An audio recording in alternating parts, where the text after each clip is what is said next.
नमस्कार शेतकरी मित्रांनो, तुमच्या सर्वांचं पुन्हा आपल्या माझी माहिती या यूट्यूब चॅनलवर स्वागत करतो।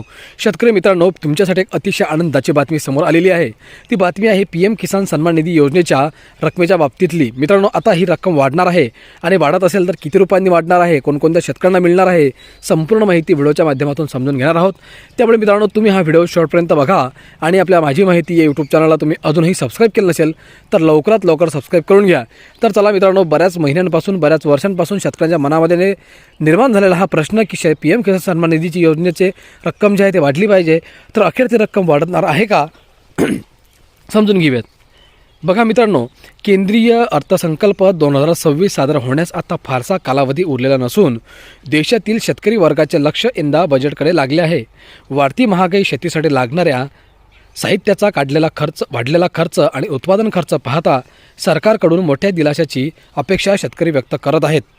याच पार्श्वभूमीवर प्रधानमंत्री किसान सन्मान निधी योजनेत मोठा बदल होणार का याची चर्चा जोर धरू लागली आहे। PM किसान योजनेतील रक्कम वाढणार का? तर मित्रांनो, सध्या प्रधानमंत्री किसान सन्मान निधी योजनेअंतर्गत पात्र शेतकऱ्यांना वर्षाला 6,000 रुपये आर्थिक मदत दिली जाते। मात्र ही रक्कम आजच्या परिस्थितीत अपुरी असल्याचं शेतकऱ्यांचं म्हणणं आहे।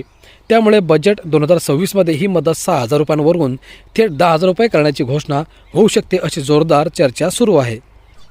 शेतकरी मित्रांनो, गेल्या काही वर्षात शेतीचा खर्च मोठ्या प्रमाणात वाढला आहे।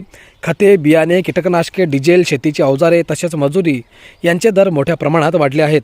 अशा परिस्थितीत वर्षाला मिळणारी 6,000 रुपयांची मदत शेतकऱ्यांच्या गरजांच्या मानाने अत्यंत कमी असल्याचं शेतकरी संघटनांचं म्हणणं आहे। जर सरकारने ही रक्कम वाढवली तर शेतकऱ्यांना शेतीमध्ये अधिक चांगली गुंतवणूक करता येईल आणि उत्पादन वाढीस मदत होईल। ग्रामीण अर्थव्यवस्थेला चालना। मित्रांनो, PM किसान योजनेतील आर्थिक मदत वाढल्यास त्याचा फायदा केवळ शेतकऱ्यांनाच नाही तर संपूर्ण ग्रामीण अर्थव्यवस्थेलाही होणार आहे। शेतकऱ्यांच्या हातात अधिक पैसा आल्याने त्यांची खरेदी क्षमता वाढेल, स्थानिक बाजारपेठेला चालना मिळेल आणि ग्रामीण भागातील आर्थिक अर्थव्यवहारांना वेग येईल, असा अंदाज तज्ज्ञ व्यक्त करत आहेत। PM किसान योजना कधी सुरू झाली? तर मित्रांनो, प्रधानमंत्री किसान सन्मान निधी योजना डिसेंबर 2018 सुरू करण्यात आली होती। या योजनेचा उद्देश लहान व अल्पभूधारक शेतकऱ्यांना आर्थिक मदत देणे हा आहे। पात्र शेतकऱ्यांना वर्षाला 6,000 रुपये 3 समान हप्त्यांमध्ये थेट त्यांच्या बँक खात्यात जमा केले जातात।